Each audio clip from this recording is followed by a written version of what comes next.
Firmeza en la tormenta. Oh Señor, roca firme es tu palabra en mi vida en medio de la tormenta. Cuando las sombras se ciernen, tú eres mi luz y guía mi bastión en la oscuridad.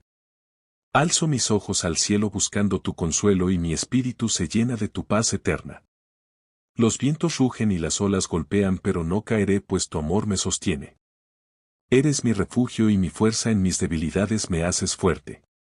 Confío en tu bondad que nunca falla, en tu promesa que da vida. Aunque el camino sea incierto, mi fe en ti es inquebrantable. Señor, en tus manos pongo mis miedos y en tu amor encuentro mi esperanza. Alabo tu nombre, mi Dios, porque sé que junto a ti la victoria siempre será nuestra. Amén.